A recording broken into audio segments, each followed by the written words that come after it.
শত শত বছর আগেও মানুষ সময়ের সাথে তাল মিলিয়ে চলত।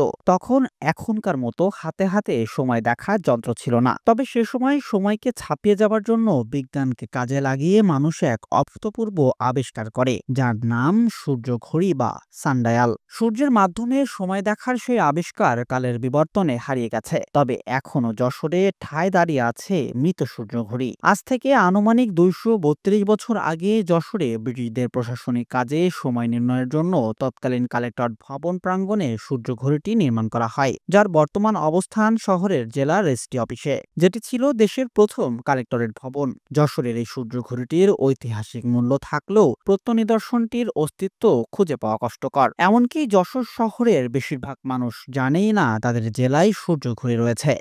আমি নিজে তো আমার 60-এর উপর বয়স হয়ে গেছে, আমি আজই প্রথম শুনলাম এই ছায়া ঘড়ির সংবাদটি।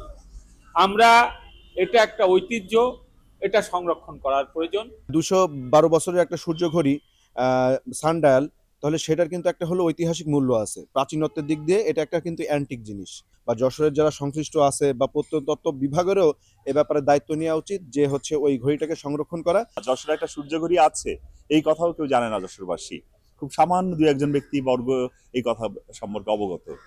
এটা আমাদের অবশ্যই সংরক্ষণ করা উচিত, এটার ব্যাপারে আমাদের ব্যবস্থা গ্রহণ করা উচিত, খুব দ্রুত সবার জন্য উন্মুক্ত করে দেওয়া উচিত। সংরক্ষণ যা যা করার এগুলো অবিলম্বে এই কাজগুলো করা উচিত বলে আমরা মনে করি। রেজিস্ট্রি অফিসের দলিল লেখকদের শেডের দক্ষিণ পশ্চিম কোণে 4 পাশ টিন দিয়ে ঘিরে করা হয়েছে একটি ঘর। ঘরটির সামান্য অংশ ফাঁকা রেখে মাঝখানে টিনের বেড়া দিয়ে বিভক্ত করা হয়েছে 2 অংশে। ঘরটির 2 অংশে সারি সারি কম্পিউটার প্রিন্টার, সেখানে দলিল লেখকদের কাজ চলছে।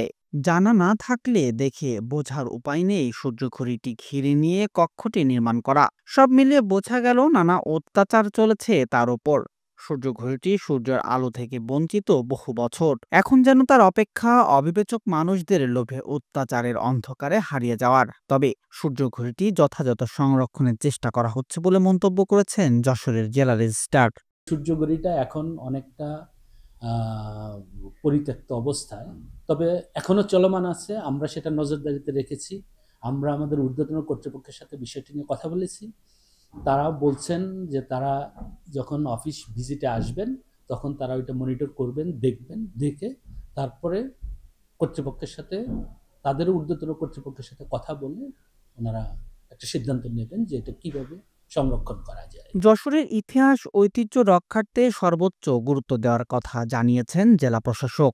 তো এটা সময়ের প্রেক্ষিতে সেখানে এটা ওই যে সাব রেজিস্ট্রার যারা আছেন, ওইখানে অফিস আছে, দলিল লেখক যারা আছেন, তারা ওইটাকে অকুপাইড করে আছে, সেই জায়গাটা পরিত্যক্ত অবস্থায় আছে। তো এই বিষয়টা আমি গত যোগদান করেছি 3 মাসের মতো হলো, বিষয়টা আমি জেনেছি।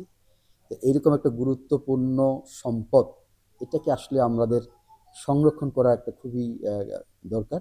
এই প্রাচীন সূর্য ঘড়ির ইতিহাস রক্ষা করা এবং এটি আগামী প্রজন্মের কাছে তুলে ধরা সকলের দায়িত্ব।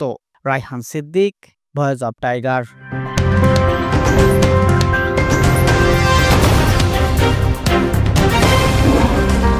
Voice of Tiger.